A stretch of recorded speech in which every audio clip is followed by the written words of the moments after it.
Imagine buying a house from a book, not a picture book for inspiration, but a catalog for ordering. You mail in a check, and a few weeks later, a freight train shows up at the nearest siding, carrying your entire home in about 30,000 pieces. This wasn't science fiction. This was Sears, Roebuck and Company. They sold the American dream in a flat pack, a century before IKEA. So how did the company that mastered continental logistics, that taught America to buy its biggest assets, sight unseen, completely fail at online shopping? This is the rise and unraveling of Sears. From 1908 to 1942, Sears shipped these house kits by rail. Not one or two models. Hundreds. Historians estimate somewhere between 70,000 and 75,000 homes were built this way. A train would pull up with bundles of numbered lumber, windows, doors, wiring, and every last nail. A thick 75-page instruction manual, the Bible for your project, told you exactly how to assemble it. Entire families, with help from their neighbors, turned these railroad deliveries into real, lasting homes. It started small. In 1892, Richard Sears, a railroad station agent who started by selling watches, teamed up with a watchmaker named Alva Roebuck. They built Sears, Roebuck and Company on a simple promise: city prices for country folk. They went public on the New York Stock Exchange in 1906, raising the capital to build a mail-order machine that would define American commerce for decades. Their weapon was the catalog, the big book. For rural America, this was the internet of its day. Thick as a brick, it arrived with the seasons, printed with everything from socks to stoves, from saddles to sewing machines. You circled what you wanted, mailed in a check, and waited. Weeks later, a wagon or a train brought your order to you. Inside those pages, Sears seeded its own private label brands, names that would become American institutions. Those in-house names were Kenmore for appliances, Craftsman for tools, and later Die Hard for car batteries. When you bought from the book, you met those brands. They offered good quality at a fair price, backed by the Sears guarantee. You bought a Craftsman wrench. It felt solid, and it came with a lifetime warranty. You started looking for that name again. The catalog printed trust at scale, one order form at a time. But by the 1920s, America was changing. Cars were replacing horses, and cities were growing. Shopping was becoming a destination, not just a delivery. Sears saw the shift. The company that brought the store to the people decided to bring the people to the store. It opened its first retail location in Chicago in 1925. Just 4 years later, it had about 300 stores. The catalog engine fed the storefronts. You could now pick up, return, and touch the items you once only saw in ink. By the post-war era, Sears was an empire. It wasn't just a store, it was the store. It anchored the new suburban malls that dotted the American landscape. And in 1973, it built a monument to its own dominance. The Sears Tower opened in Chicago, the tallest building in the world. It was a black steel exclamation point, a physical manifestation of market leadership. For a quarter of a century, no other company could look down on Sears. The height of the building matched the health of the balance sheet. And here's where the story gets a fascinating twist. At its peak, Sears wasn't just a retailer. It was a financial powerhouse. The company had a simple strategy: socks and stocks. They wanted to sell you everything, from your clothes to your insurance to your investments. Sears owned Allstate, one of the nation's largest insurers. It owned Dean Witter, a major stock brokerage. They were building a financial services flywheel right inside the department store. The crown jewel of this strategy arrived in 1985. During the Super Bowl, Dean Witter launched the Discover card. In an era when credit cards came with hefty annual fees, Discover's pitch was revolutionary. No annual fee, ever, and cash back on every purchase. It was a simple, powerful offer launched on the biggest stage imaginable. Millions signed up. Sears leveraged its massive retail footprint to build a financial network that would, ironically, far outlive the stores that birthed it. Sears was so far ahead, it even helped build an on-ramp to the Internet before most people knew what the Internet was. In 1984, Sears and IBM formed a joint venture called Trintex. It launched to consumers in 1988 as Prodigy. It was a dial-up online service, a walled garden of digital content. Through your beige home computer, you could get news, weather, email, and yes, you could shop from digital Sears catalogs. It was clunky, slow, and graphical in a way that looks ancient now, but it was real. By the early 1990s, Prodigy had over 1 million subscribers. For many American families, this was their very first taste of being online. Sears had a front-row seat. They were prototyping e-commerce years before anyone had heard of a dot-com boom. They owned the stores, the brands, the credit card, the logistics, and an early online mall. The company owned the entire stack. From supply chain to shelf to swipe to screen, it felt permanent.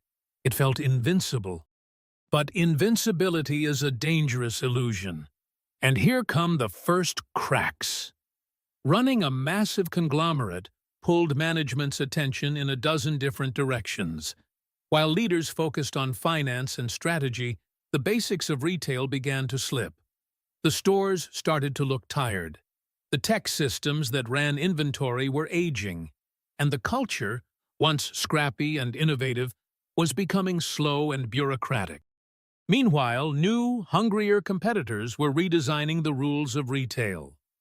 Walmart was mastering supply chain logistics with massive investments in data and satellite networks. Home Depot and Lowe's were creating category-killer megastores for the tools and hardware that were once Sears's domain. Best Buy did the same for electronics. While Sears debated corporate structure, its rivals were obsessing over the customer experience and getting products to shelves faster and cheaper. The moat was quietly being drained. Then came the great, symbolic misstep. In 1993, Sears killed the Big Book. The iconic catalog that taught America to buy by mail was discontinued. Management saw it as an expensive relic of a bygone era. The irony is brutal. This was the very year the first user-friendly web browser, Mosaic, was released. It was just 1 year before Jeff Bezos would incorporate a company called Cadabra, soon to be renamed Amazon. Just as the world was shifting from paper to pixels, Sears abandoned its expertise in remote selling. At the same time, Sears unwound its other future-facing bets. It spun off Dean Witter and Allstate. It sold its stake in Prodigy. The company that had the customer list, the brands, the warehouses, and the early online platform decided to retreat to its core business of physical stores.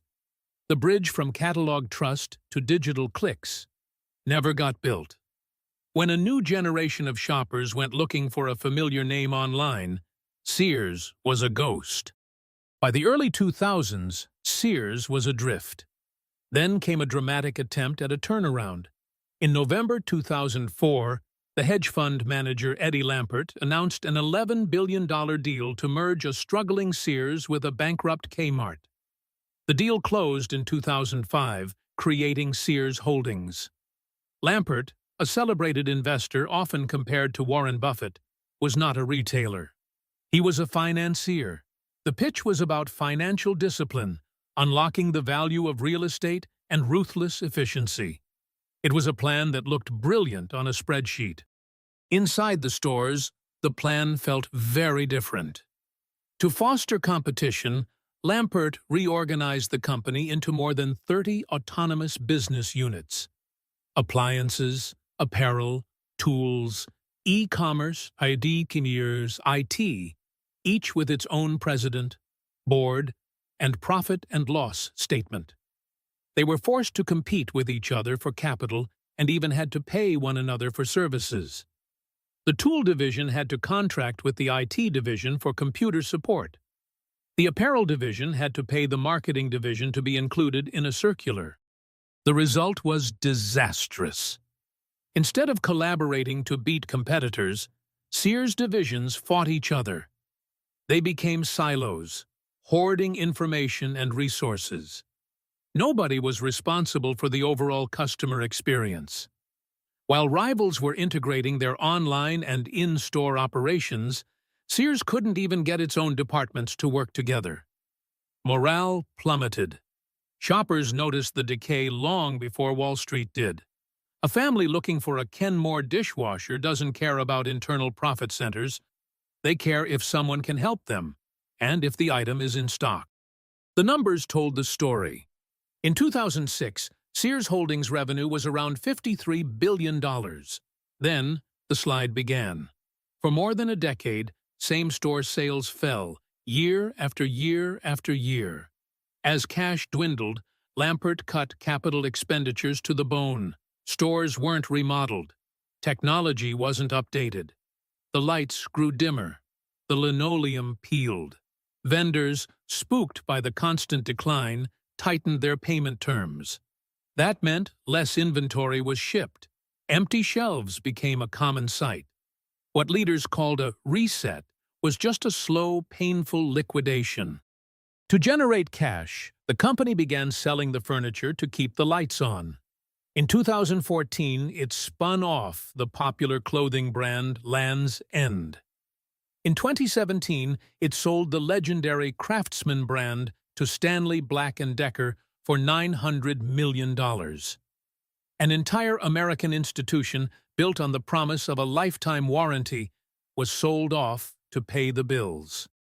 The most sophisticated move came in 2015. Sears created a real estate investment trust called Seritage Growth Properties. It sold 235 of its best properties to Seritage for about $2.7 billion in cash, and then leased them back. It was a short-term cash infusion at the cost of a long-term poison pill. Sears now had to pay rent on stores it used to own, a fixed cost that became an anchor as sales continued to plummet. To make matters worse, Lampert was chairman of both Sears and Seritage, a glaring conflict of interest. The store map showed the collapse in stark terms. In 2011, there were about 3,900 combined Sears and Kmart locations. By the bankruptcy filing in 2018, only about 687 remained. Over 80% of the fleet, gone in 7 years. As Seritage released prime locations to hotter tenants like Whole Foods or Dick's Sporting Goods, you would see a dying Sears sharing a parking lot with a thriving new store. The spiral fed itself. On October 15, 2018, the inevitable happened. Sears Holdings filed for Chapter 11 bankruptcy. About 68,000 employees remained, a shadow of the hundreds of thousands who worked there at its mid-century peak. The 126-year-old story hit the courthouse steps. The balance sheet finally matched the empty aisles. The legal filings were clinical, but the loss was immense. A loss of jobs, of retail muscle memory, and of a name that was once synonymous with America. The aftermath is full of irony. The brands have outlived the stores. Craftsman tools are now sold at Lowe's. The real estate has moved on, with old Sears boxes being turned into gyms, grocers, and offices. And the Sears Tower, long ago renamed the Willis Tower, still stands, a monument to a peak the company couldn't sustain. Sears was a logistics titan of the railroad era that missed the operating system of the Internet era. They prototyped Amazon a century early, then stood by and watched Amazon eat their world. So here is the lesson. Advantage decays at the speed of technology. A dominant position is a temporary gift, not a permanent throne.